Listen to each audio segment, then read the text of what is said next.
So I'm recording now. Well, why don't we get in the mood and let's just stand up on stage for a minute. See if I can liven things up a little bit. If I can get on this frickin' stage. There we go. All right. All right.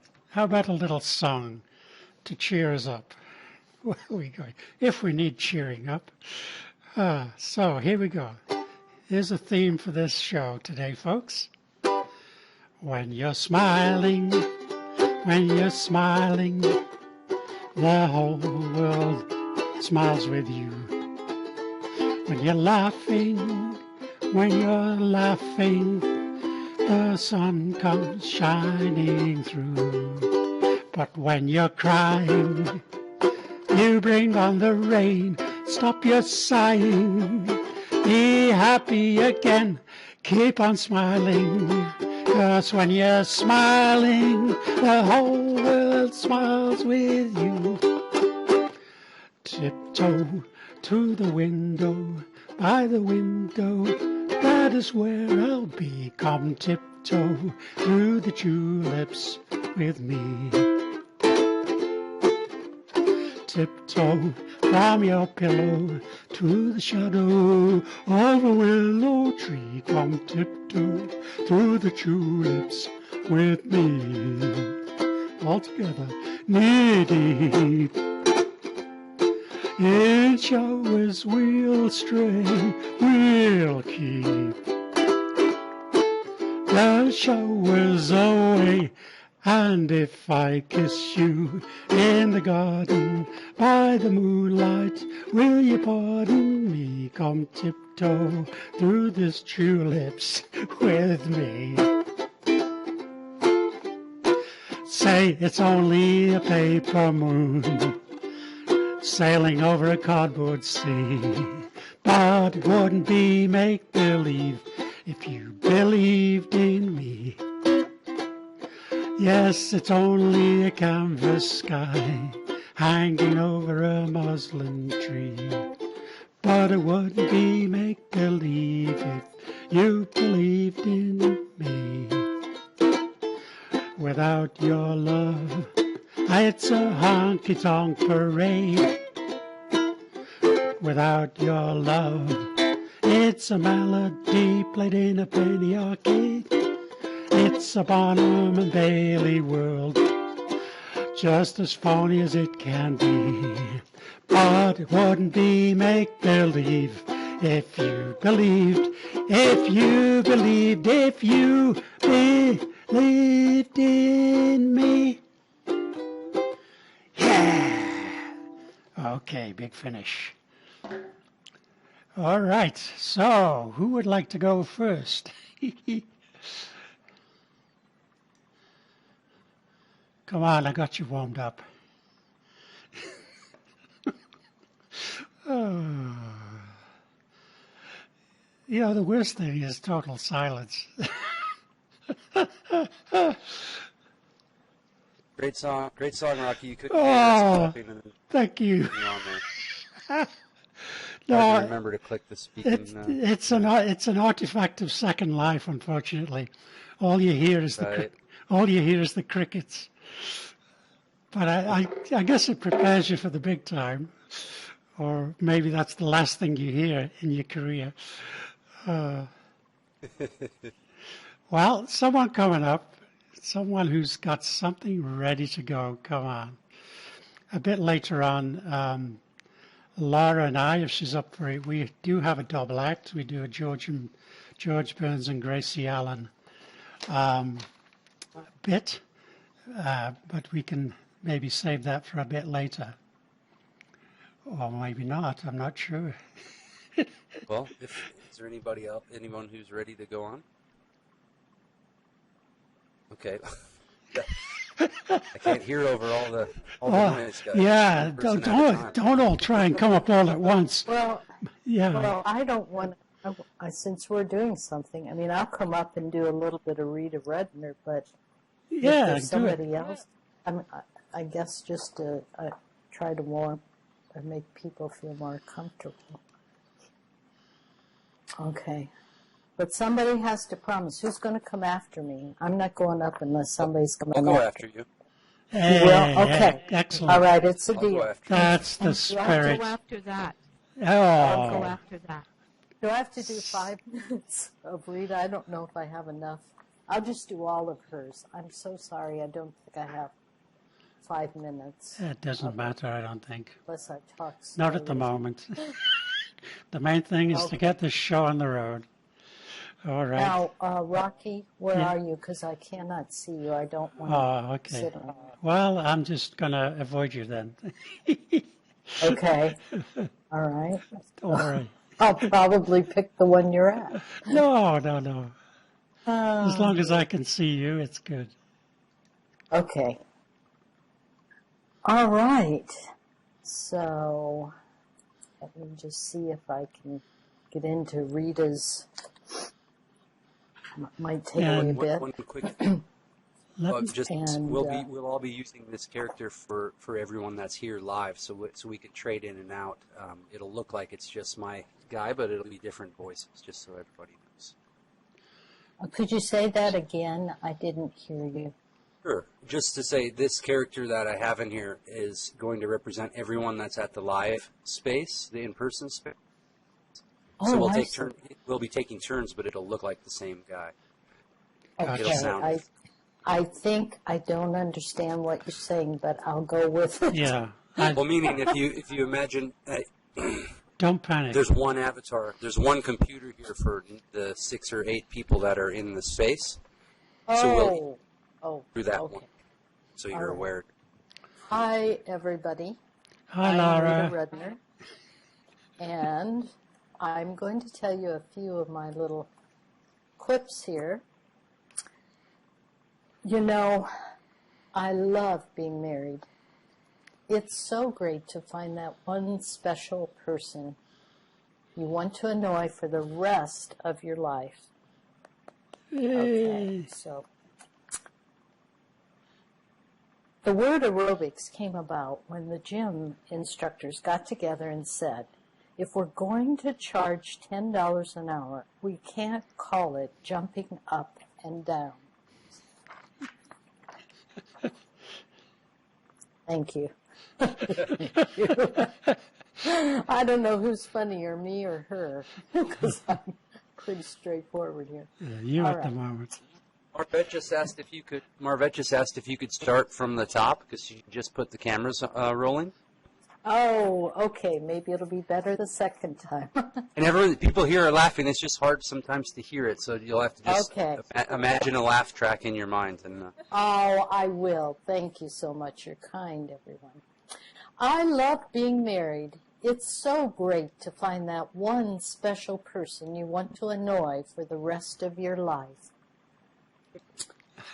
The word aerobics came about when the gym instructors got together and said, if we're going to charge $10 an hour, we can't call it jumping up and down.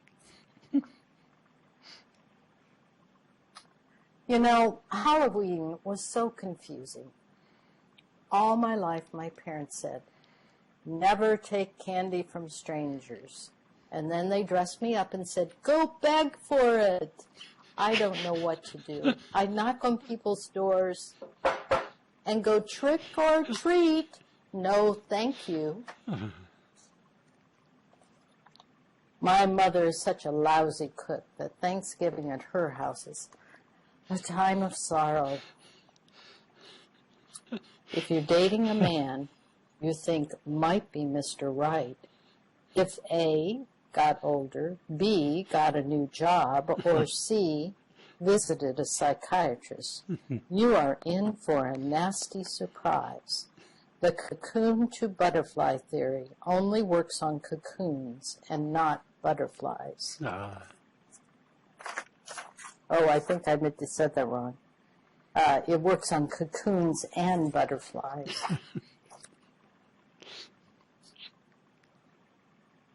When I eventually met Mr. Wright, I had no idea that his first name was Always.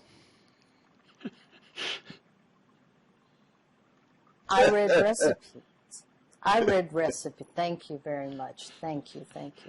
I read recipes the same way I read science fiction. I get to the end and say to myself, well, that's not going to happen.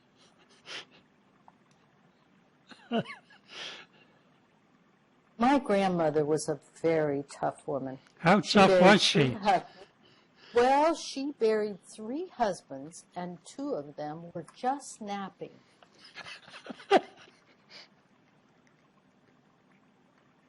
Most men are secretly still mad at their mothers for throwing away their comic books.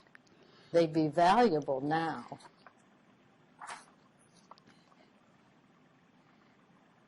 You know, I want to have children, but my friends scare me.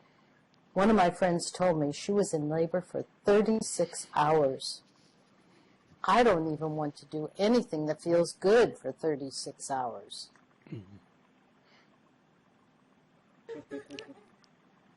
In high school, I was voted the most likely to become a nun. That may not be impressive to you, but it was quite an accomplishment at a Hebrew academy.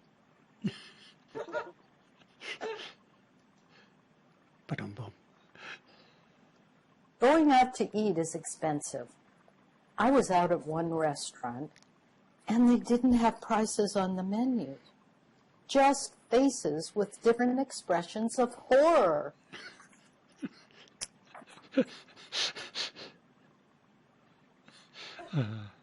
Oh, my husband gave me a necklace.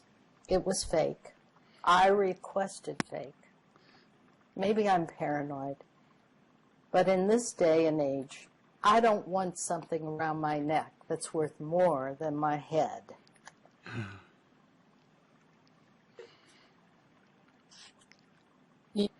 It's love when you keep holding hands even after you're sweaty. To attract men, I wear a perfume called New Car Interior.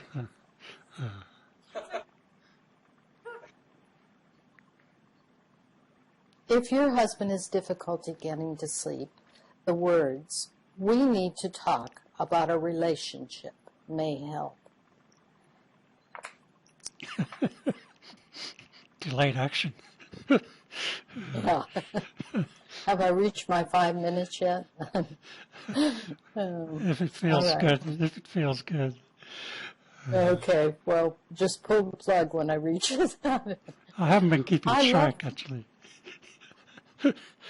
I love to shop after a bad relationship. I don't know. I buy a new outfit and it makes me feel better. It just does. Sometimes I see a really great outfit. I'll break up with someone on purpose.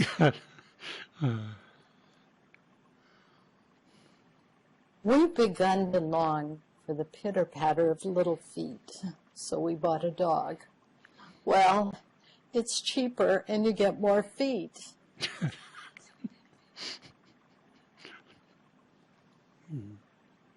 You know, I admire the Pope. I have a lot of respect for anyone who can tour without an album. Pope's greatest hits. Yeah. The older theory was marry an older man because they're more mature.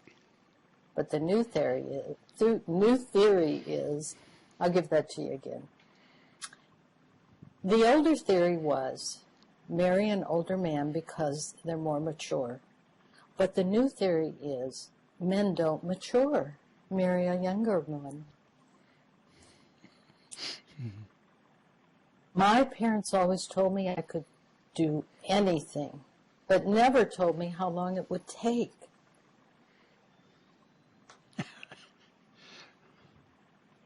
Oh, this is my very favorite one, actually. I never panic when I get lost.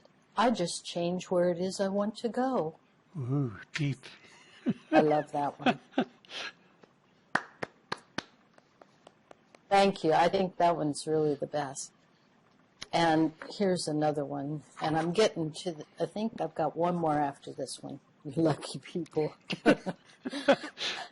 How come, now I actually was a chef at one time, so I kind of like this too. How come when you mix water and flour together you get glue? And then you add eggs and sugar and you get cake. Where does the glue go? It's a mystery. And the last, yeah, the very last one, although there's actually 8 more sections that I can download. I won't do that right now for you all, though. Okay. Men reach their sexual peak at 18. Women reach theirs at 35.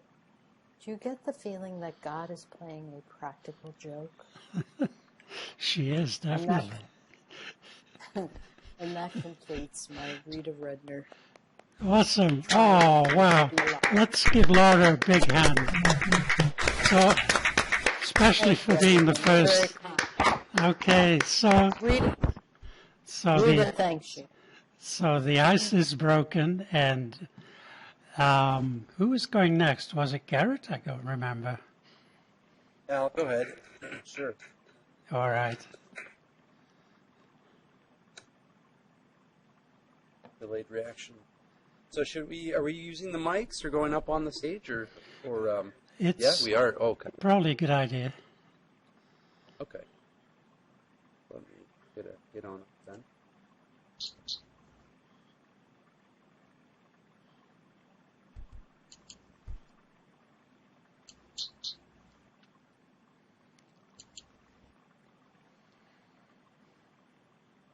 It's weird the audio is kind of cycling through multiple times. Not part of the show.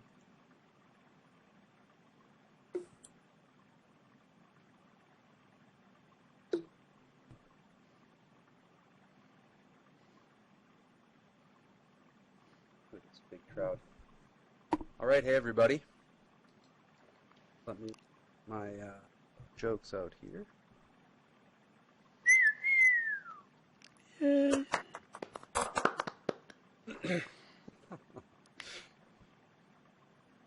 Yeah, that was a good one. All right. Before we get started, can you guys help me out? Is there another word for thesaurus? Dictionary? What if there were no such things as, what if there were no rhetorical questions? The other day I was at this gift shop in a small town here in California, and I saw those little Russian dolls. I hate those little Russian dolls. They're just so full of themselves. Now, you guys, the last thing I want to do is hurt you, but it's definitely still on the list.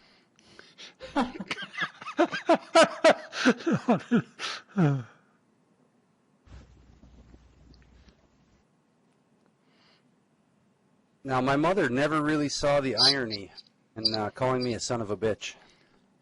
Oh, that's rough. That's rough.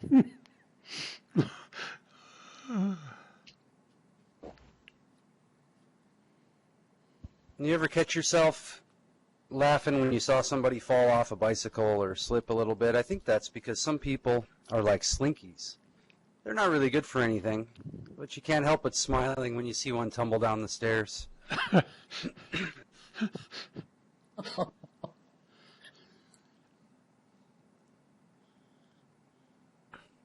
Yeah, I was playing around on my computer the other day and noticed the chess program. And sadly enough, the computer did beat me at chess, but it was no match for me at kickboxing. Revenge. Now, my opinions, they do change, but never the fact that I am correct.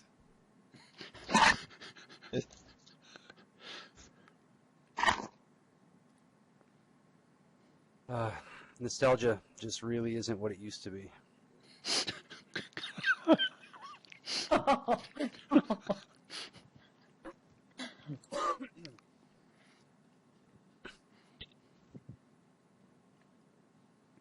was on the beach the other day, and I wondered why this frisbee was getting larger and larger and larger.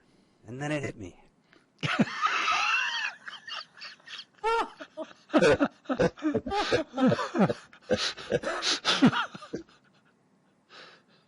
Really, there's only two types of people in this world. Those who can extrapolate from incomplete data.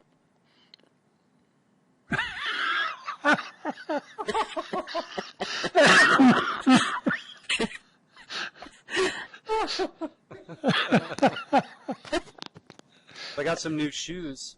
I got them from my drug dealer. I don't know what he laced them with, but I've been tripping all day.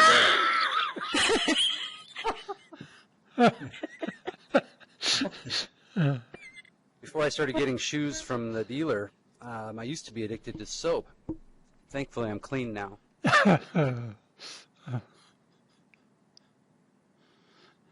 Did you guys notice on Facebook with all the big news in the last year? It looks like exaggerations went up by 1,000,000%.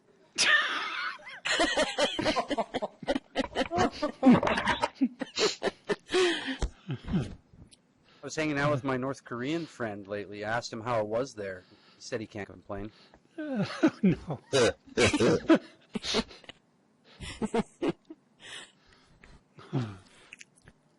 Well, say what you want about deaf people. You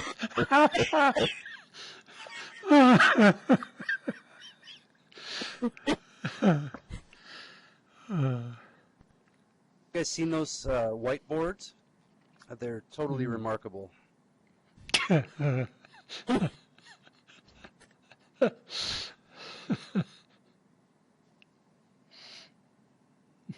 Now, if all is not lost, where do you suppose it is?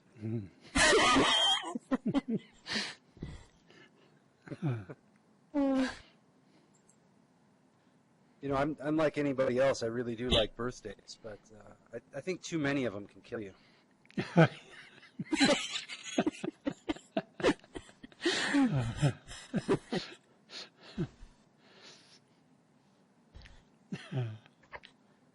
And all these people are making end of the world jokes like there's no tomorrow. You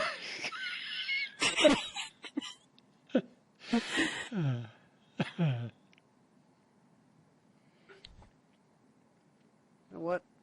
I bet you I could stop gambling.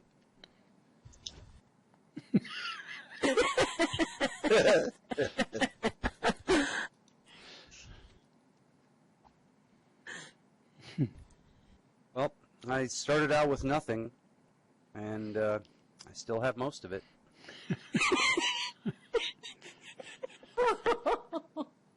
All right, you guys, one more, and I'll pass the mic. I've been reading this book lately about anti-gravity. It's just impossible to put down.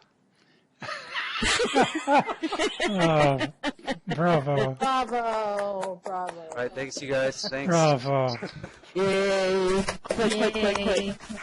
Fantastic. Oh, boy. Thank you, Garrett. Wow. I don't know who's next. I guess I'll walk down, and then we'll. Maybe Atlantia? Is that right? That is correct. Yes. Yeah. Well, give a big hand to Atlantia. Come on.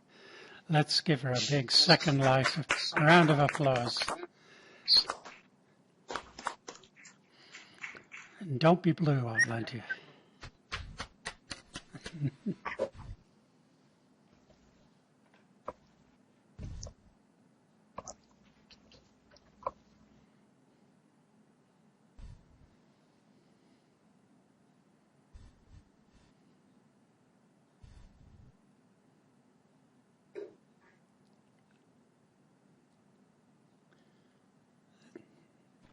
Yeah. I realized that I Yeah. didn't have my mic on. I was Sorry. just going to ask you. I've been talking for a while. We could read your lips. Oh, good. So it's actually not going to be me doing it. I've got a friend here that wants to do it. So I told her that she could go ahead. So let me get her to the mic. Okay. What's the name? One sec here. Well, you're going to see it in the bit. I can't. That would be giving it away. So. I understand. Thank you. I got Okay, you. so You come on, come to the mic. Okay, wait. Okay, so hello everybody. I'm not going to tell joke. I'm going to say teaching story today. Okay, teaching story. Maybe a little funny, maybe not, but you guys see in a minute. Okay, so going to sing a song. You will see the teaching. Okay, so here we go. Everybody ready? Here we go. Okay. My name is Jan Jansen. I live in Wisconsin. I am a lumberjack there. When I walk down the street, the people I meet, they say, "Hey, what's your name?" And I say again, "My name is Jan Jansen. I come from Wisconsin. I work as a lumberjack there." And when I walk down the street, the people I meet, they say, "Hey, what's your name?" I say, "My name, again, is Jan Jansen. I come from Wisconsin. I work as a lumberjack there. When I walk down the street, the people I meet, they say, 'Hey, what's your name?' I say, again I say, 'My name is Jan Jansen. I come from Wisconsin. I work as a lumberjack there. When I walk down the street, the people I meet, they say, 'Hey, what's your name?'" Okay, now you might be thinking, okay, what, these people are stupid? I tell them my name, and they keep asking my name, okay? Maybe you think these people are stupid. Okay, so where is this going? You see in a minute where this is going. Don't ask where this is going. This is a teaching story, okay?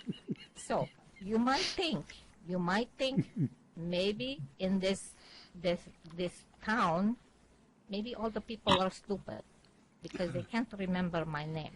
Okay, but here is the thing. I'm walking down the street, so the people I meet are all different people, right? So they're not stupid. If you say these people stupid, maybe you the stupid one. Okay? I hope you see my teaching now. See, so not nice to say people stupid. Maybe people not so stupid, and maybe you the stupid one. Okay? But maybe I know what you're going to say.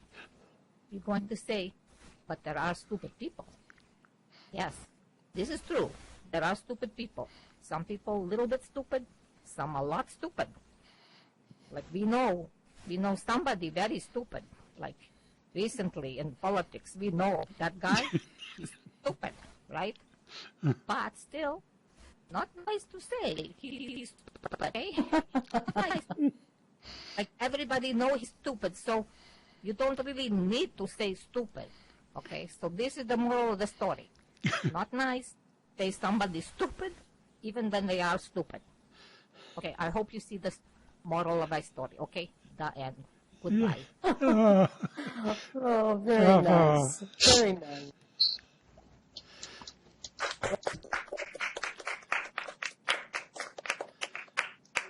Okay.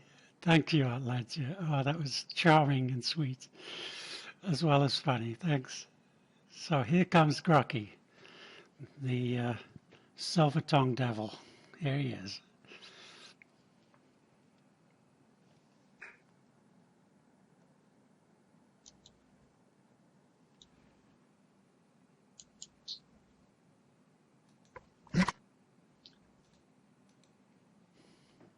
So there was a while back, men, 5 people on a small plane, and it was flying along, and after a while the cabin started filling with smoke, and after a while the pilot came in and says, "I've got good news and I've got bad news." And they all go, "What?" And the pilot says, "Well, the bad news is that we're about to crash over New Jersey." And what's the good news? Well, the good news is that we have 4 parachutes, and I have one of them. And with that, he takes his parachute and jumps out, leaving 4 people and 3 parachutes. And the other people on the plane, I forgot to mention, are Michael Jordan, Bill Gates, the Dalai Lama, and a hippie. And so after the pilot jumps out, Michael Jordan gets up and says, I'm the world's greatest athlete. The world needs its greatest athlete and role model. I deserve a parachute, puts one on. No one's going to argue with him, and jumps out of the plane. And at which point Bill Gates gets up and says, I'm the world's smartest man. The world needs me. I deserve a parachute. Grabs one, jumps out, leaving just the Dalai Lama and the hippie, and only one parachute. And they stare at each other for a long, pregnant moment. And finally, the Dalai Lama speaks. He says, my child, I've had a long, good life. I've been a spiritual teacher. I've spread my message through the world, and I've done my work. You're young. You have your whole life ahead of you. You take the parachute. I'll go down with the plane. And the hippie looks at him and says, no worries, Pops. World's smartest man just jumped out wearing my backpack. Bravo. So there's when I was a kid, my father was rather wealthy, and he took me and my sister on a safari, and it was a very unusual experience. There was they hired a safari guide, the guy to help us do the hunting and all that kind of thing, and the safari guide. The only charges he had, other than the charges for himself, was he charged extra for buying, for having a native there to come along and carry a gun, and also a real fierce pit bull kind of dog. And so we're going on the safari, and we're actually hunting gorillas. And they did it by the native, another native that was there would throw a rock at the gorilla, and he was really good at it, and they would hit a gorilla, and the gorilla would fall out of the tree, at which point the dog would run up to the gorilla and grab him in the nuts and hold him until they could put a net around him and tie him up, and he was captured. And this happened about 2 or 3 times, and they'd throw the rock, the gorilla would fall, the dog would go and grab him by the nuts, they'd tie him up, and then on to the next one. And after a while, we couldn't figure out, well, what, and we asked, the guide, the safari master guy, well, how come we had to pay for the guy with the gun? You're not using a gun or anything. Don't worry, it's important. Trust me, it's important. And we couldn't figure out what it was, and he wouldn't exactly say. And then kept going, and then there was another gorilla, and they threw the rocks, and for some reason it wasn't getting him. They couldn't reach him. He was high up or something. They couldn't get to him. And so the safari master guy climbed up the tree after the gorilla to try to somehow force him out or something. And in the process of it, he fell down out of the tree, at which point, as he's falling, he shouts out to the native with the gun, "Shoot the dog!"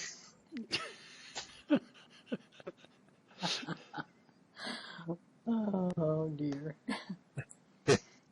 So, and there was a couple, and they'd been married for a real long time, a good 30 years or so. And after a certain point, it just wasn't quite working out in the bedroom. And they didn't know what to do, and they finally went to a therapist kind of person, marriage counselor, and who advised them to get a room in a hotel and go to the hotel and seek to have sex there, and then see how that worked out. Add a little bit of excitement to it all. And they did that, and it was the same thing, and it was still lackluster and nothing really happening. And so they went back to the therapist, who now this time said, do the same thing, but this time hire a Chippendales model, Chippendales male model to come and be in the room with you and stand there and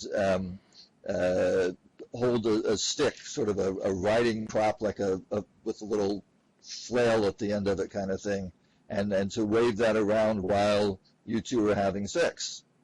And so they did that, and again, it didn't work. And so they were disappointed, and they went back to the therapist and said, all right, same thing, but this time, sir, he said to the husband, you hold the riding crop flail thing, and you wave that around while the Chippendales model has sex with your wife. See how that works. And so they went to the hotel again, and the Chippendales guy was there, and they did as the therapist recommended, and the Chippendales guy and the wife had really powerful, fantastic, enjoyable, raucous sex.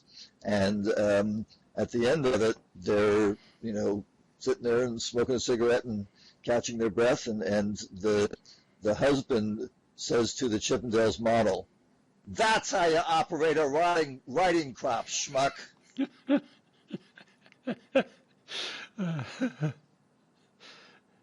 So a drunk guy was on the boardwalk walking along, and there's two nuns walking towards him. It looked like one to him from the distance, and he got closer to him, and they each went on one side of him, and as he passed through the middle of them.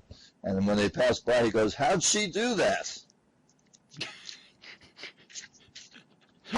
And the saint of the garment district in New York, Harry Cohn Baba, was once asked how one could remain happy despite the stresses of life. And he told the following parable. Two psychiatrists each had their practice in the same building for 25 years, but had never spoken. After a quarter century in practice, one of them still appeared young and upbeat. The other looked old and beat up. One day, they found themselves on the elevator together. Unable to contain his curiosity, the prematurely aged psychiatrist began a conversation with his colleague. "I've got to know," he began. "How can you spend 25 years listening to people's problems and still look so bright and cheerful?" "Who listens?" was the reply.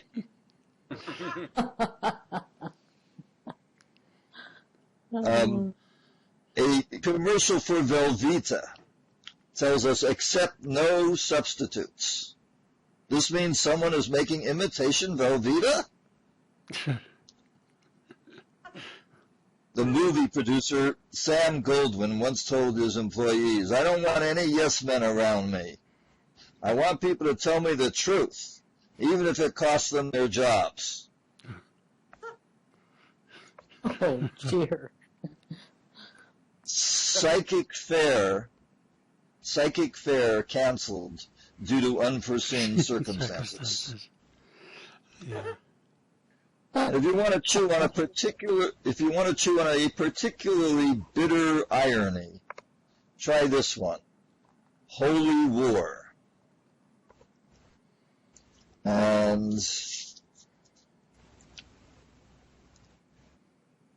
But seriously, folks, what if we practice the one fundamental of all that all religions preach? What if we enrolled in a one-step program to experience oneness? Step 1, actually practice the golden rule: one for all and all for one. And once we've enrolled ourselves, let's become enrolling stones and enroll all of our government and public institutions to follow the golden rule: no killing, no stealing, and no perjury. What if each corporation had to hire an ombudsman to make sure they're doing everything by the golden rule book? What do we have to lose? In other words, why not go for heaven on earth? just for the hell of it. Bravo. Thank you. Thank you, Rocky. Thank you so much. Well, next, we'd like to welcome to the stage Vetizon. Veti is going to enlighten us and make us laugh, and so come on up. Thank you. Thank you. I just had to figure out why I was hearing double.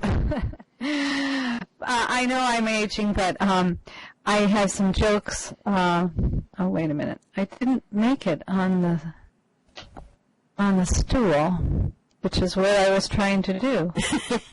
Okay. Well, take two. I know Vetizon isn't that old, but I guess she's just starting out to get you in the mood for old people's jokes. And I have 5 of them. So I don't know. There's probably old and young people out there, but as you get older, you start really appreciating it. So I had a neighbor. His name was Morris, and he's an 82-year-old man, and he went to his doctor to get a physical. He came back and he told me about this. And so he comes home after going to town a few days later, and he said he saw his doctor when he was walking down the street with a gorgeous young woman on his arm. So then a couple days later, he ran into his doctor again, who talked to him and, told him how great he was doing. And he said, "Aren't you?" And so my neighbor Morris, he replies, "Just doing what you said, Doc. Got a hot mama and be cheerful." And the doctor said, "I didn't say that. I said, you got a heart murmur. Be careful."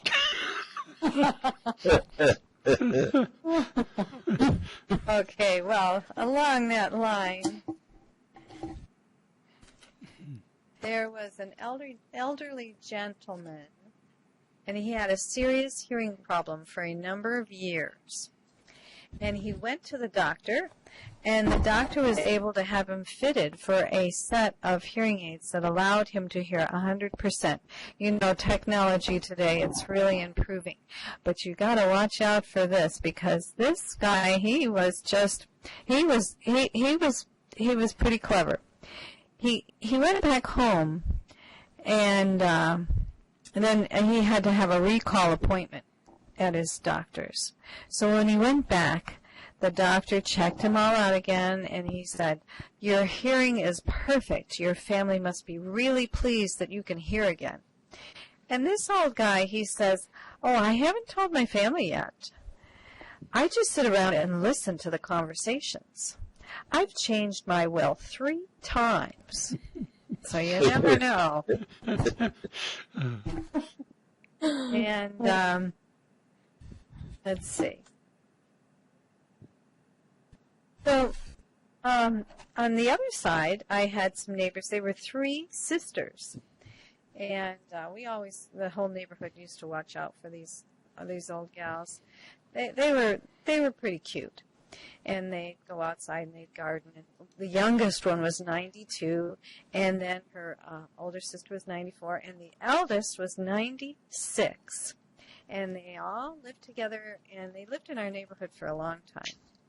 So I heard this from the youngest one. She told me over the fence one day. She said one night her eldest sister, who was the 96-year-old, she drew a bath.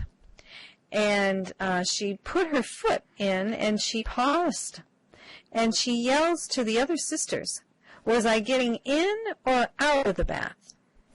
So then the second sister, who was the 94-year-old, yelled back, "I don't know. I'll come up and see." So she starts up the stairs, and she paused. And she yells out, "Was I going up the stairs or down?" And so then the youngest sister, who was only 92, he was sitting in the kitchen at the time, and she was having some tea, and she's listening to her sisters and just kind of chuckling to herself. And she shakes her head and she says, I sure hope I never get that forgetful. Knock on wood. And then she yells up to them, I'll come up and help both of you as soon as I see who's at the door. So, okay. Let's see. So now, these girls used to play bridge. And so we, in the neighborhood, we all knew when they were having a bridge party, because all the little old ladies would drive their car very slowly down our road and go for the afternoon bridge party. So I heard this again from this 92-year-old. She was just a great day telling me stories one afternoon, and she said that two of the bridge players, they had two tables, so they had and two of these elderly ladies, and they'd all been friends for many decades.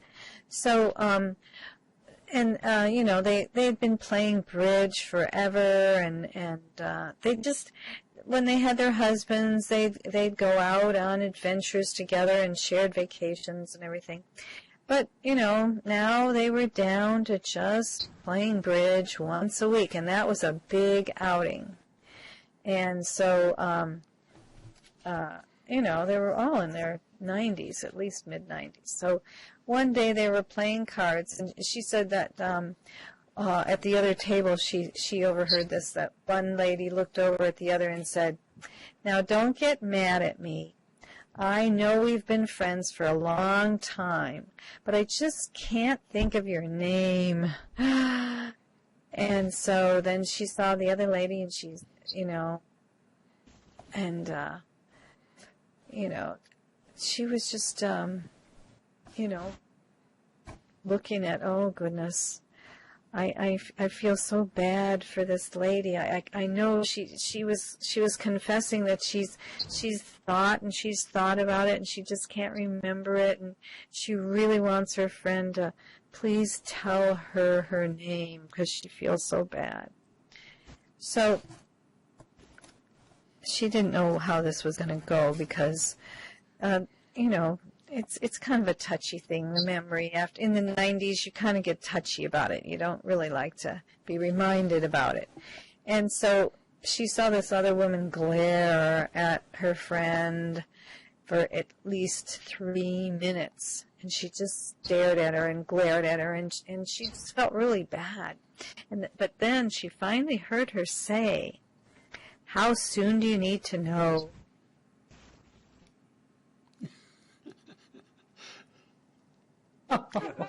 You know, those ladies, you can't assume anything with them.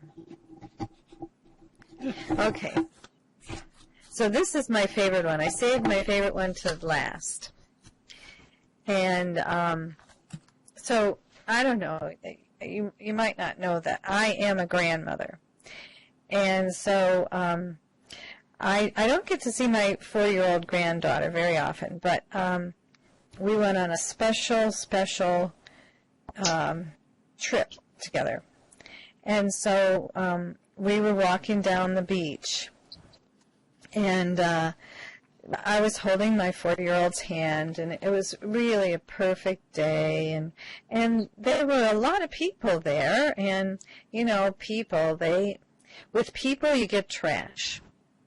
So, you know, what can you say? It's a shame.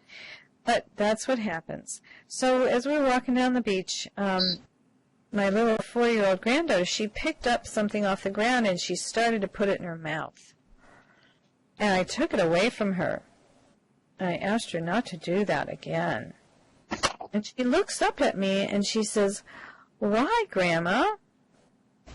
And I, you know, needed to, my daughter, she's very, very careful how she's raised her child, and she wants to really give her a very how do I put this? A view of the world and people that just really is very compassionate toward everyone. And she says, so I phrased my words very carefully, and I said, because it's been on the ground. You don't know where it's been. It's dirty and probably has germs.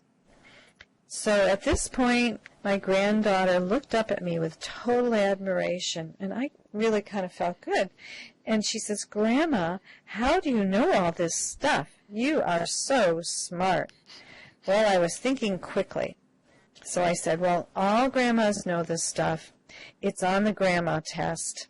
You have to know it, or they don't let you be a grandma. I didn't want to discriminate, you know. So we walked along in silence for 2 or 3 minutes, and I could tell she was thinking about something. She was just really pondering. And then she looked up at me and she said, oh, I get it. She just was all bright and smiley, and she said, so if you don't pass that test, you have to be the grandpa. Oh, I make me feel bad, so I said, exactly. Okay, that's it. Oh, well done. Thank you, Betty. Well, oh, thank you so much. So, coming up now, we have our group out at the ranch there. We'll be calling up Andrew now, and then Emily, then Paula, and then Becky. So first of all, give a big Second Life round of applause to Andrew, everyone. Woo! Hello.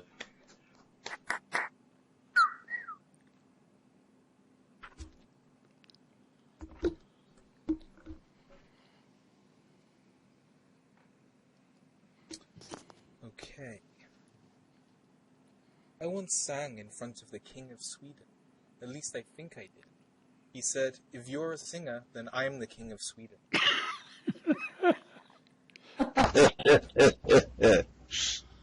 Difference between erotic and perverted? Erotic is when you use a feather. Perverted is when you use a chicken. I received the package in the mail today. On the outside was printed, photographs, do not bend. And underneath somebody had scrawled, yes they do. Yes, indeed. A group of American tourists were visiting Runnymede, and the tour guide was explaining its significance. This is where the Magna Carta was signed, he told me. When was that? The voice from the crowd. The guide replied, well, 15. Damn it, said the voice. We missed it by 20 minutes.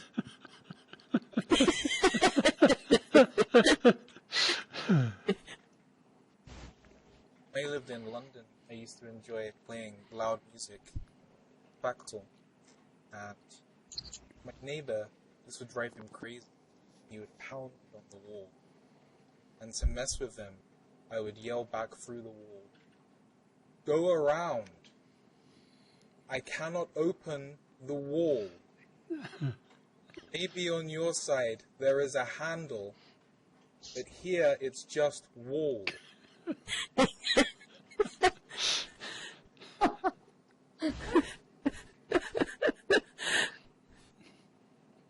Why are dogs always in push-up position?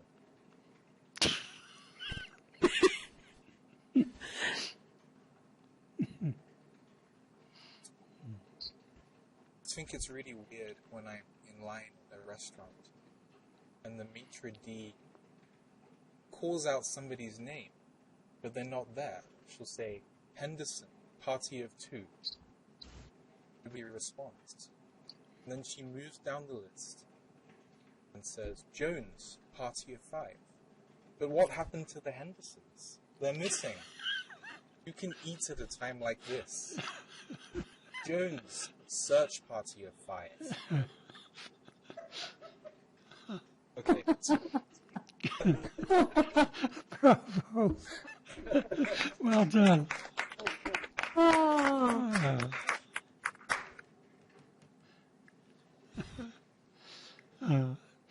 Well, next, I think it should be Emily, if we're doing this in order.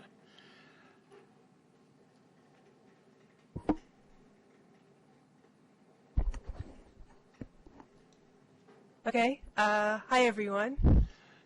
You know, with all of the events happening in the world in the past year, I've been really thinking a lot about my family, actually, because, you know, two of my grandparents on my dad's side, they were both immigrants from Lebanon, which back then was Syria. So, you know, I've been thinking about it a lot because my grandmother in particular, you know, she inherited 5 gold pieces from her dad, and she used those to come to America. You know, and she came here with nothing. She ended up in San Francisco. She had nothing, not one thing. But she was a really tough woman. She just got through it. You know, she was so tough. She buried 3 husbands. And, you know, 2 of them were just napping.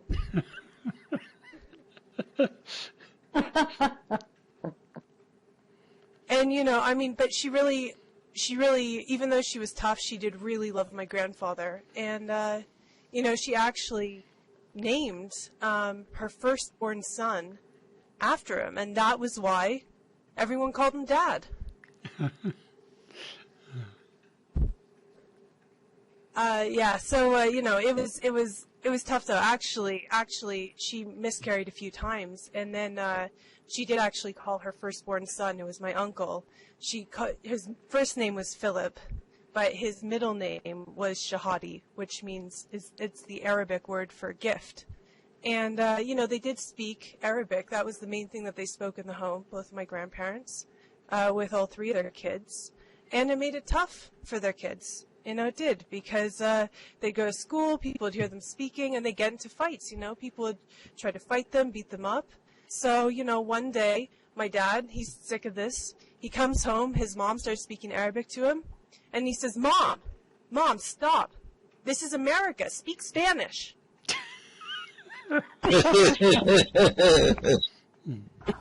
But, you know, I'm struggling with America too, because I was living in England for about 8 years. I just got back, so, you know, I joined a support group for people who are trying to reintegrate or integrate for the first time into American society. And, you know, I thought it was going to be the practical stuff, you know, how you do your job application, your resume, so it kind of works out and people understand what you're trying to communicate. But it's more of a kind of philosophical support group. So we look at the big questions, you know, regarding American life. You know, we will ask one philosophical question per group, and then we debate it. So, you know, we've been looking at some different things, you know, really, really important to American life. Like, if you had a tax man and a lawyer, and they were both drowning, and you could only save one of them, would you go to lunch, or would you just read the paper? You know, and another one that we were looking at was, you know, if you had Hitler and Osama bin Laden and a lawyer, and you had a gun and it only had 2 bullets in it, would you shoot the lawyer twice? You know, these are some of the things. But, you know, I shouldn't joke about lawyers. I shouldn't joke about lawyers because, you know, I need lawyers. Because I've been flying a lot, flying between England and America a lot, and you know, I'm a little scared of flying, and you know, who can blame me? Last time I was on a flight, you know, I was sitting there before takeoff, I'm sweating, oh, I was so nervous, and you know, I asked the flight attendant, how often do these jumbo jets crash? And she said, oh, only once. You know. But I've discovered, you know, if you stand in the middle of a library and you go, ah, you know, everyone just stares at you. But if you stand on an airplane and you do the same thing, everyone joins in. It's so weird. You know, And I worry a lot about death. I worry a lot about death because I worry about how I've lived my life. I'm impatient. I've done a lot of things wrong, and I swear all the time. I'm doing all these things wrong, so I worry that I think I'm going to go to hell. And what really worries me about that is that when I'm in hell, where do I tell other people to go? Thank you very much. Oh, thank you. Nicely done. Thank you, Emily. Thank you. Well done. Okay, so up next, Paula.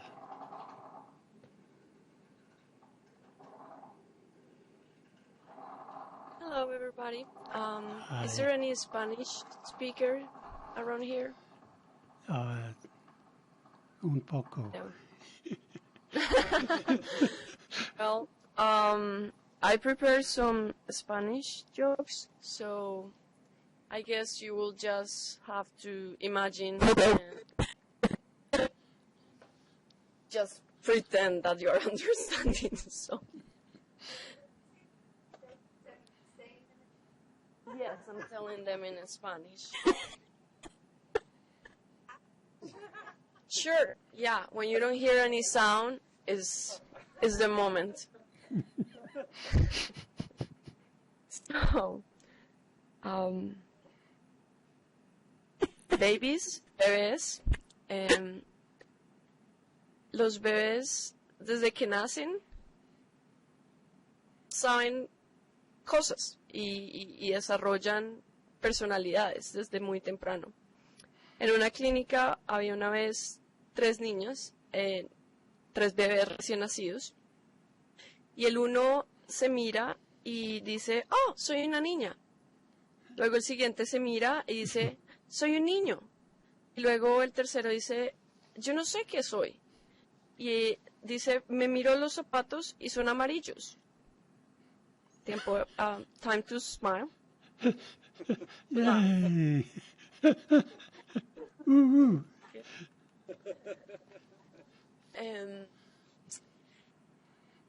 Luego crecen y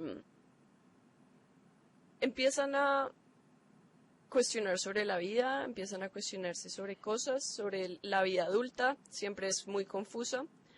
Están en el colegio 2 niños y luego llegan tarde a la clase. La maestra les pregunta, ¿por qué has llegado tan tarde? ¿Qué pasó contigo? Bueno, es que estaba durmiendo y estaba soñando que volaba muy lejos a muchos sitios, fui a muchas partes y conocí muchas culturas. Y la maestra le dice, bueno, ok, ¿y qué pasó con el otro? ¿Por qué llegaste tarde? Bueno, porque fui a recogerlo al aeropuerto.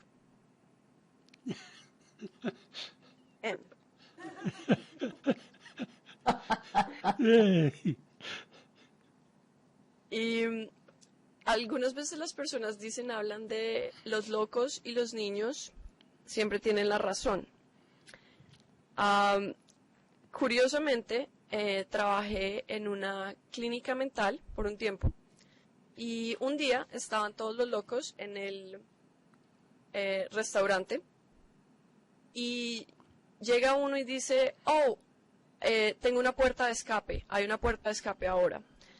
Todos voltean a mirar y en la pared hay una puerta pintada y todos los locos empiezan a irse a trancarse unos a otros para pasar sobre la puerta. Hay un loco que se queda sentado en el restaurante mirando a los otros mientras se ríe.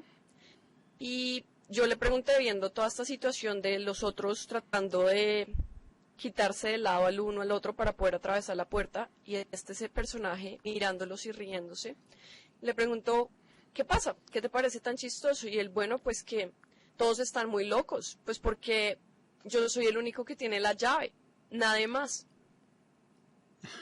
And that will be all for today. Nice Thank delivery. you. Nice so much. delivery. Great, Paul. Nice Thank you. delivery. Thank you. Yeah. Well, and our next contestant then will be Becky coming up. Right, that was easy enough. Didn't even have to walk. Okay. I got a couple here.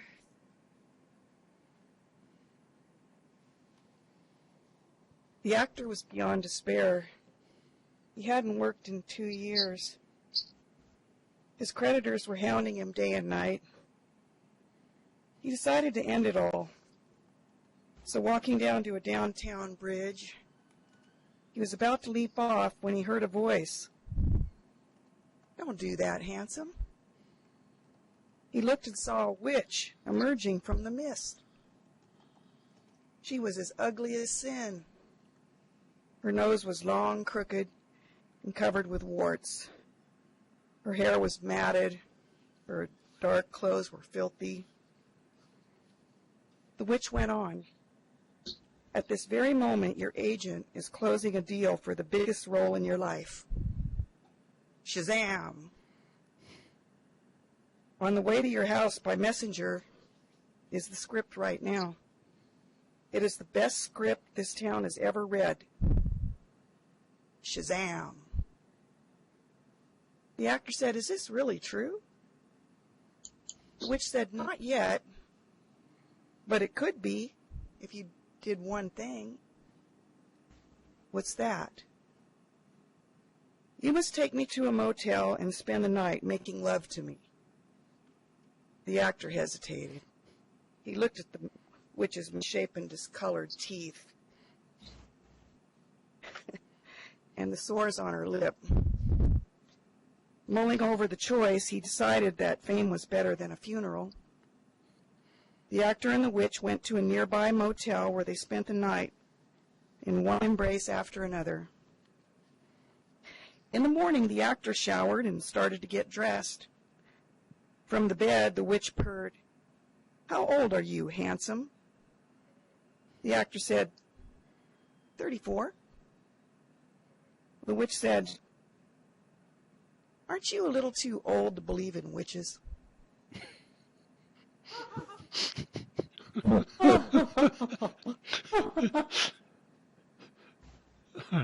Okay, I have a parrot joke. They're usually pretty good. A man brought his parrot to the office of a late-night talk show. Knowing that the show was always looking for offbeat guests, the man told the talent coordinator, "If you pull his left leg, he'll sing." The Camptown races. You know that one, right? Pull his right leg, he'll sing. He'll sing Swanee River. Later, what if you pull both legs? The parrot said, "I fall off the darn bench, dummy."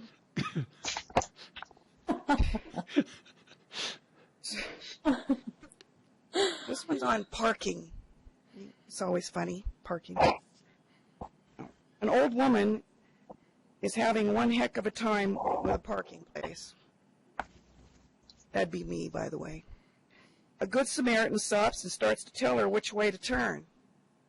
This way, that way, more that way, this way. Finally, the old woman's car is safely nestled between two others. The good Samaritan nods. But before he can leave, the old lady says, "Thank you, but I was trying to get out."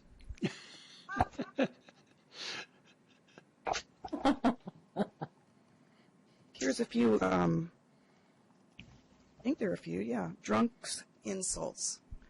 We've all had that happen, I'm sure. At least I have.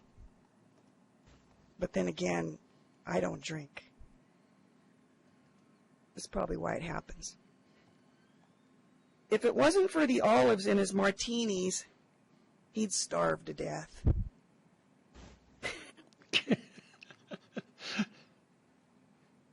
He never drinks when he's driving. He doesn't want to spill any. He reads about the evils of drinking, so he gave up reading.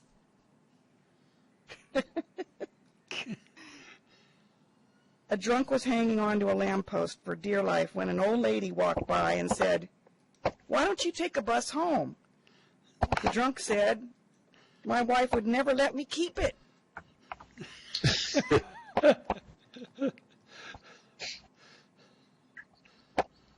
My wife said, let's go discoing. I said, against whom? Oh, that was a dating book. Okay, this is the last one. It's on budgets. We never worry about keeping up with the Joneses. We passed them years ago. I don't get that one. I'm sorry. Anyway, thank you. Wow, thank you, thank you.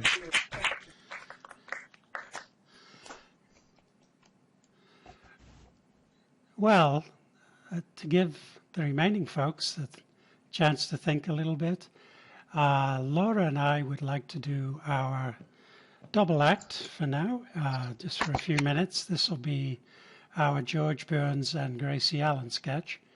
So, Laura, if you want to come up, and we'll work our way into this sketch. So I play George, and Laura plays Gracie. And we're going to do just sections of 3 sketches that they did. The first is about Gracie's candidacy for president. The second is also about what it takes to be a good president. And the third will be a sketch on Princess Elizabeth's wedding. Okay, so Laura, if you're ready, just let me know. Sure, George. Are we doing her candidacy Yeah. first? Yeah. Okay. Ready? Coming down to the studio tonight, I saw a big banner that said, "Vote for Gracie." Yeah, I know. All over town, I see billboards saying, "Put Gracie in the White House." Uh-huh. It's in the newsreels. It's in the papers. Signs right here on the street saying, "Send Gracie to Washington." What does this mean? Well, George, I'll let you in on a little secret. I'm running for president. You're running for president? Yes. Gracie, how long has this been going on? Well, for 150 years, George Washington started it. Gracie, why are you running for president? Well, because that's the only way you can get to the White House. You can't just walk in and sit down. The idea is preposterous. Not only that, but it pays good money.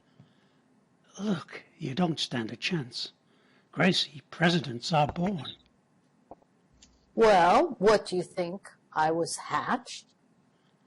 Listen, there's nobody who would be happier about your success than I would. But in the entire history of the United States, there's never been a woman president.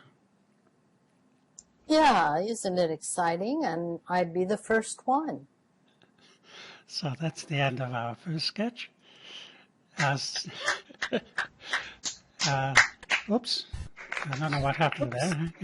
Hang on a minute. I had a malfunction. Okay, that's not part of the act. So the next sketch is called Good President, the qualities of a good president. Oops, there you are. Are you ready? Okay. Not yet. Give me just a second here. Okay, George. Ready. Gracie, have you any idea what a person has to be before they become president? Sure, they're elected. The whole thing is absurd. Oh, stop worrying, George. I may not even be elected until next November. Oh, well, that's a load off my mind. Oops. I might not even be in the White House before 1941. I see. So, in other words, you're as good as in. I'm better than in. What do you mean you're better than in? Well, if I was in now, I would be having to get out next January. You, the President of the United States. And Mexico? And Mexico? Oh, sure. It is just across the border from California, so it will be easy for them to vote for me. What about Canada? It'll be a landslide. This may be a shock to you, but there are some places that don't belong to the United States. So what? How many votes are there in Glendale anyway? For president, it takes a person of tremendous stamina, a person with unusual ability and sound judgment, a mental genius. Oh, thanks. Thanks. A president has to have courage and show plenty of backbone. If you want to see backbone, wait till you see my new evening dress. It still doesn't make you a leader of men. You have to have plenty of votes. Well, wait until you see my new evening dress. A president must have determination. He must let people see what he's made of. Well, wait until you see my new evening dress. Evening dress. And that's the end of that one. So here's our last tribute to George and Gracie, and it's about Princess Elizabeth's wedding. So tell me when you're ready, Laura. Okay. I mean, Gracie. Not yet. Not yet. Yeah, okay. Okay, I'm ready. You've got the first. Sure. George, don't you wish we had been in England for Elizabeth and Philip's wedding? Yeah, that must have been quite a sight. Oh, I was just reading here in the paper about their wedding cake. It weighed 500 pounds. 500 pounds? Mm-hmm. That's almost as heavy as the first biscuit you made. Aw, you were pretty sentimental about my biscuits at that time, George. You even kept one and had a bronze like a baby shoe. No, I didn't have it bronzed. That's the way you baked it. Oh, well, let's get back. I'm using it for a doorstop. Oh, well. Sentiment, you know. Yes, well, George, let's get back to Princess Elizabeth's wedding. There's one thing I don't understand. If she becomes queen someday, will Philip be the king? No, he'll be the consort, like Queen Victoria had. Queen Victoria? Yeah, she's the one who was so crazy about Prince Albert. Oh, smoked a pipe, huh? Only at the opera. Prince Albert was her consort. Her consort? Yeah. What's that? Well, a consort just stays in the background and lets his wife do most of the work. Oh, gee, all these years I've had a consort and didn't know it. Thanks, Queenie. Aw, but I love my little consort, and I've got a wonderful idea. What is it?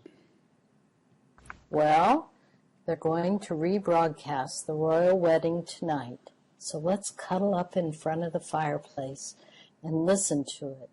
It'll be so romantic. Oh, honey, I have to chop wood for the fireplace. Oh, no, you wouldn't. Who needs a fire in the fireplace when I'm sitting with volcano lips? That's me. Well, sure. Your kisses would keep me warm. How about a few degrees on the count right now? Okay. Better chop some wood, George. Chop wood, yeah, I thought so. Okay, thank you, everyone.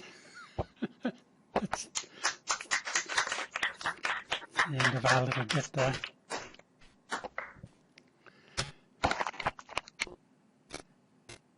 Okay, how are we doing? Is there anyone out there who hasn't come up who would like to come up now?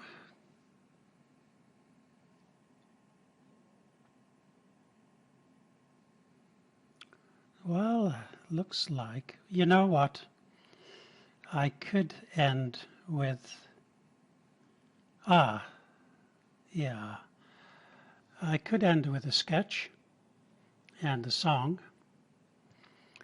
And if you would like me to, just give me a round of applause. Otherwise, I'll get off the stage. Oh, all right. All right, then. Okay, so I'm going to attempt a very difficult trick without a net. It's the famous parrot sketch from Monty Python. And I'm going to try both parts. So the scene is a pet shop. Customer enters a pet shop. Hello, I wish to register a complaint. Hello, miss. What do you mean, miss? I'm sorry, I have a cold. I wish to make a complaint. We're closing for lunch. Never mind that, my lad. I wish to complain about this parrot, what I purchased not half an hour ago from this very boutique. Oh, yeah, the Norwegian blue. What's wrong with it? I'll tell you what's wrong with it, my lad. He's dead, that's what's wrong with it. Now, he's resting. Look, matey, I know a dead parrot when I see one, and I'm looking at one right now. Oh, no, he's not dead. He's resting. Remarkable bird, the Norwegian blue, ain't it? Beautiful plumage. The plumage don't enter into it. It's stone dead. No. He's resting. All right, then. If he's resting, I'll wake him up. Shouting at the cage. Hello, Mr. Polly Parrot. I've got a lovely cuttlefish for you. Oh, no, it's the cage. Look, there he moved. No, he didn't. That was you hitting the cage. I never. Yes, you did. I never did anything. Yelling and hitting the cage repeatedly. Hello, Polly. Testing. This is your 9 o'clock alarm call. Takes parrot out of his cage and thumps its head on the counter, throws it up in the air and watches it plummet to the floor. Now that's what I call a dead parrot. Now, he's stunned. Stunned? Yeah, you stunned him, just as he was waking up. Norwegian blues stun easily, Major. Now look, mate, I've definitely had enough of this. This parrot is definitely deceased, and when I purchased it not half an hour ago, you assured me that its total lack of movement was due to it being tired and shagged out following a prolonged squawk. Well, he's probably pining for the fjords. Pining for the fjords? What kind of talk is that? Look, why did he fall flat on his back at the moment I got him home? Oh, the Norwegian blue prefers keeping on its back. Remarkable bird, ain't it, Squire? Lovely plumage. Look, I took the liberty of examining that parrot when I got it home, and I discovered the only reason it had been sitting on its perch in the first place was that it had been nailed there. Well, of course it was nailed there. If I hadn't nailed that bird down, it would have nuzzled up to those bars, bent 'em apart with its beak, and vroom, through. Vroom? Mate, this bird wouldn't vroom if you put 4 million volts through it. He's bleeding demised. No, he's pining. He's not pining. He's passed on. This parrot is no more. He has ceased to be. He's expired and gone to meet his maker. He's stiff. He's a stiff, bereft of life.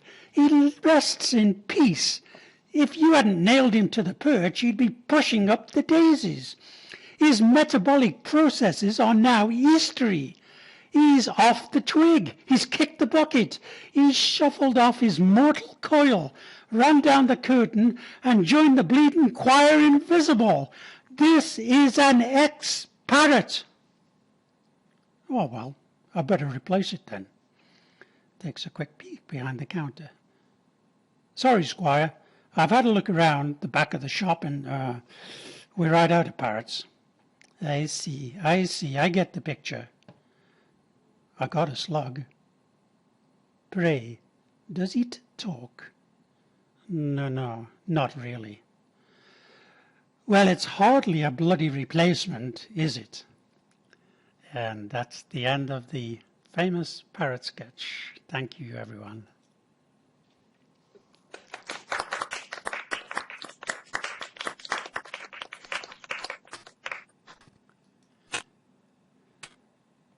So how are we doing? Is there anyone else that would like to come up? I'm just going to sit for a moment here. And this is your chance at this point in time, if you'd like to.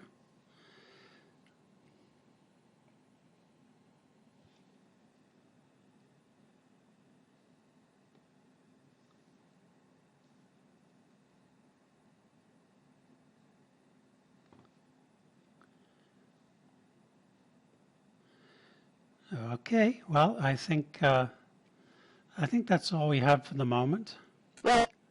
Oh, go ahead, Emmy. Yeah, you're breaking up on the microphone. So.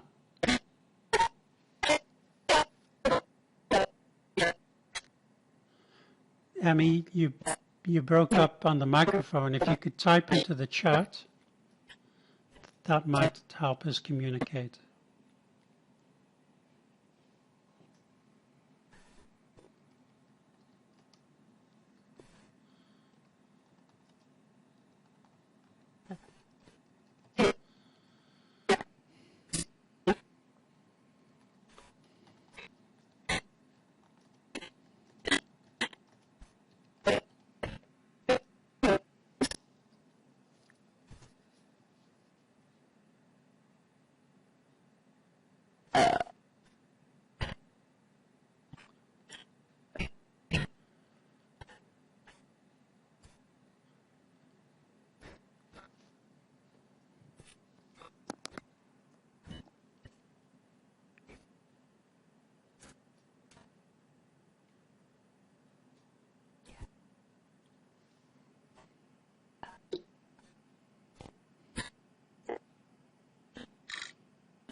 If there's time, Rocky, I can go up.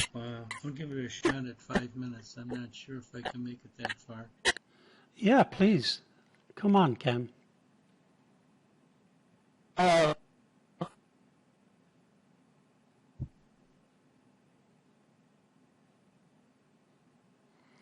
Let's give Camuel a big hand, please, everyone. Yay. Thank you.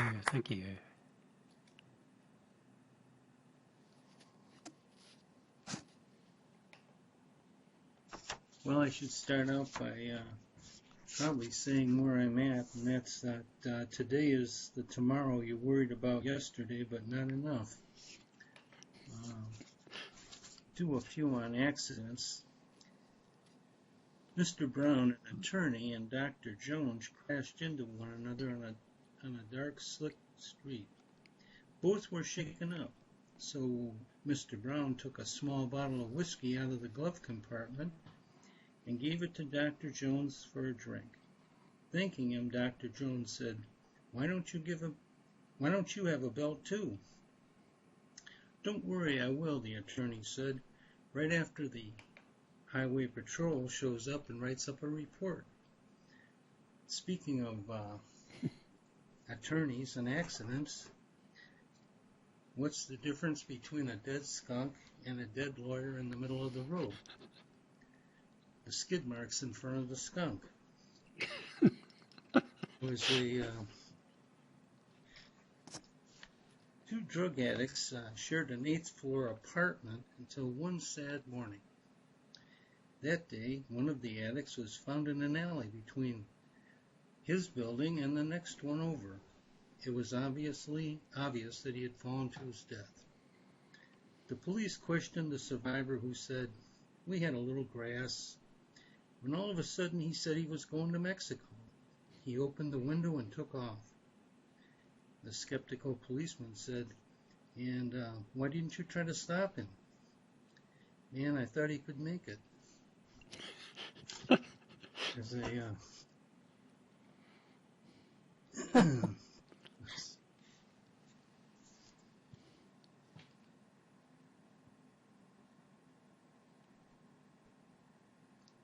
There's a boy at 10. He called home, got a hold of his mom, and said, "Mom, what would you rather have happen? I fall out of a big oak tree, or I tear my pants?" Well, the mother answered right away, "Naturally, I'd pray that you tore your pants." The kid said, "Wow, your prayers have been answered."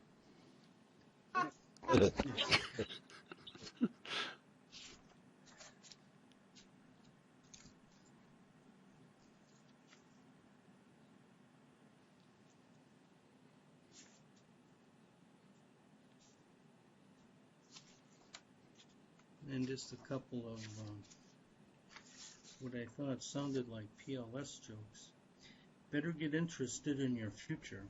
That's where you're going to spend the rest of your life. Mhm. Of course, the future isn't what it used to be. Many people can't stand prosperity.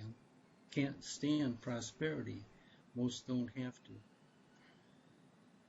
to. And that's about it. I've taken a few out of Milton Berle's joke file.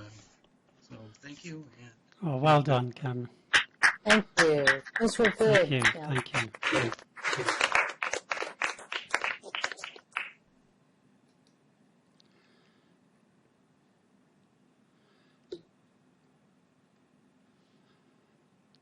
Well, I'm not sure if there's a schedule here to keep to, because I had to switch computers. I had a number of problems this morning getting here, so I haven't been able to keep up with all my usual communication links. So I'm not sure what's going to happen now. If somebody could enlighten me, that'd be great. Just let me know what the plans are. And I am recording this, by the way, so I'll have a YouTube type video ready later on this. So you'll be able to review your performance and so on. I'll be posting it on the Prosperity Path Facebook forum later on. Being a fairly long broadcast, it may take a while to upload, so it'll probably be later this evening when that goes up. So that's my plan anyway with the recording. Kelly wasn't able to get her mic working. Okay, thanks, Garrett. No, whoever's there. I'll just mention about Kelly. She wasn't able to get her mic working. She really did want to come up, but I've offered to record her separately depending on when she gets her mic going. So that's an offer I've made. Yep. Rocky, it's also possible for her to call the call out here, and we can hold the phone up to the mic if she wanted to do that. But I think she logged out right before we had a chance to let her know that. Okay. Is she there? Is Kelly there? Can she make a comment on that? Maybe in the chat. Kelly, are you there? Did you hear what Garrett said? Oh, great. Oh. So I'm not sure what that'll take to arrange, if that should be something we do right now or later. You just let me know about that. What do you think, Garrett? And Kelly?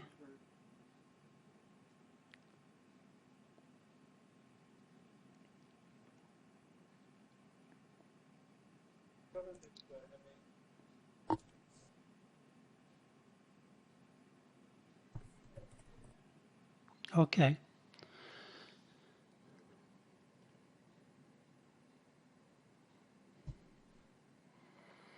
Okay, so is it my understanding that we're going back to live stream now? Not yet. I guess we're waiting to. Marvette's going to send the phone number over to Kelly to do her piece. Okay, good. I'll stay then.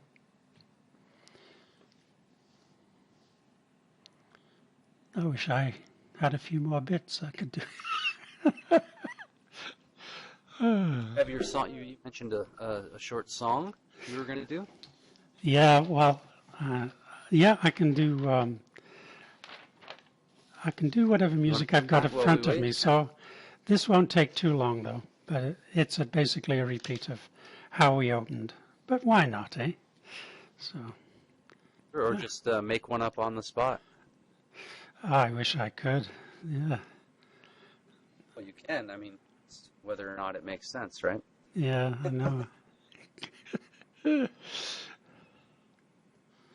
Well, this is in my comfort zone, unfortunately.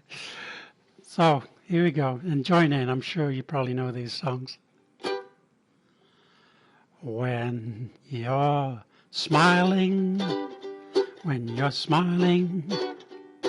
the whole world smiles with you. When you're laughing, the sun comes.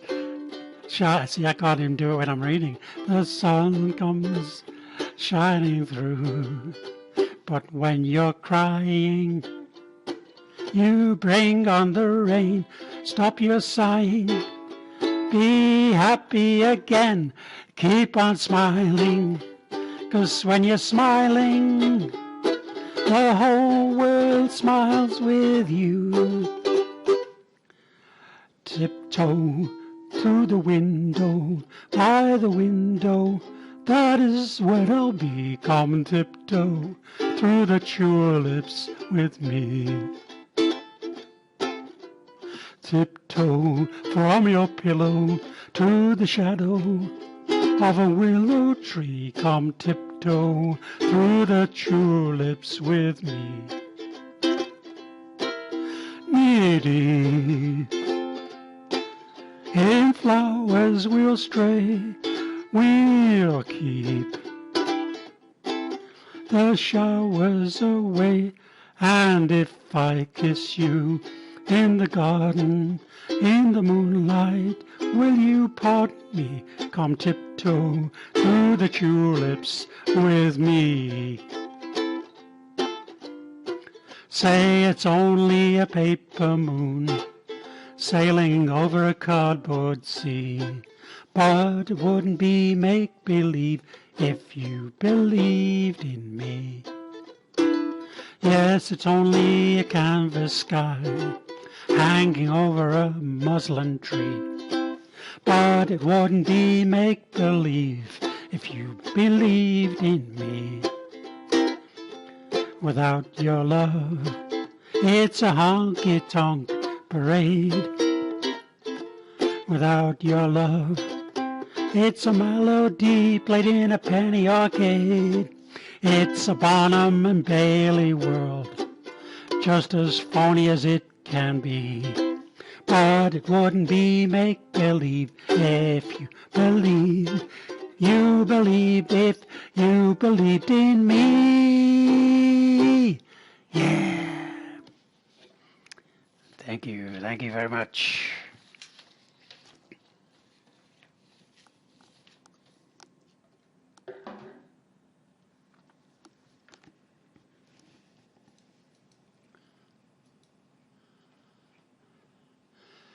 Yep, okay, Callie. We're still recording, so if you'd like to come up and supply your sound in another way, that should be great, I think.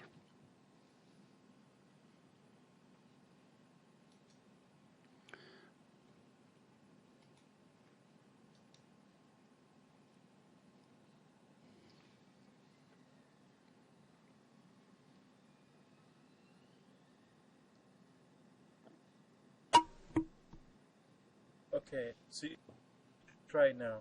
Okay, can everybody hear me now? Yeah. Okay. So, a man walked into a bar, and he sees this haggard guy in his suit coat sitting drinking beer, and they're on the 25th floor of a skyscraper. And the guy drinking the beer goes to the window, opens the window, jumps, and gently floats to the ground.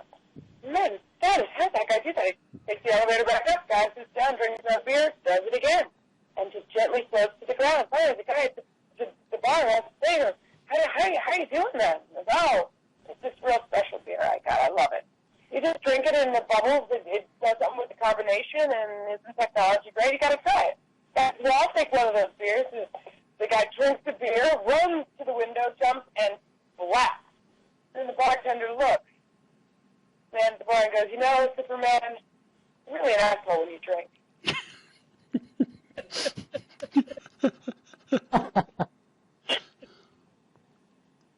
So my neighbor, she's a crazy cat lady, and 2 of her cats died.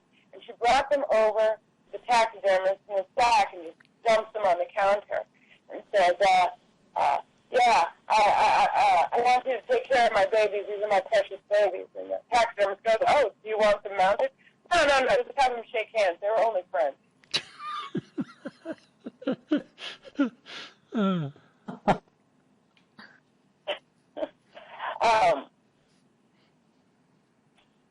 Let me think. Oh, so there was a poor woman who had just been dumped by her husband. Well, she wasn't poor. She'd actually, to that point, been quite wealthy. And then she found out that her husband was cheating on her with his beautiful young secretary. The woman was heartbroken. And he decided to leave her that very morning. So she did the one thing she could do, which was golfing. And so she goes golfing, and the course, her ball goes right into the water hazard. Everything terrible happens at once. She goes to the water hazard, and she sees a little frog balancing on her ball. She says, Madam, why are you crying? She says, oh, my husband's left me. And we had a prenup, and I'm going to get nothing in divorce. I'm going to be completely ruined. And the frog says, well, I'll tell you what. I'll grant you 3 wishes. But I got to warn you. Anything you wish for, your husband is going to get half. And she said, well, okay. I wish to have $10 million in me and my husband's joint bank account. Boom, which means her husband got what? $100 million. 10 times that. And then she says, okay, well, I wish to be absolutely beautiful and at my physical peak again, and boom, she was, but her husband was like a Adonis supermodel. And then she leans into the frog and says, for my final wish, I would like a mild heart attack.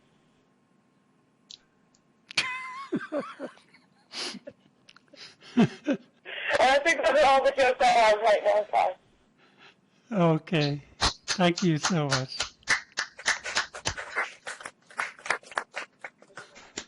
Bravo. Well, somehow we managed to be here today through all the technical glitches and so on. I think we've come to the end of our little show. Is there anyone left at all that would like to come up just before we declare that it's over, I guess? Okay. I don't see any movement, so I think what's the next step then? Are we on live stream now after this? Yeah, it's on over to the live stream after this. Okay, so thanks again, folks. Thank you so much for being here. We wish that this small effort be used for the benefit of all beings everywhere and for the benefit of the Absolute. Okay, thank you. Going over to live stream now, and I'm going to begin to save this video that we've made. Thanks a lot.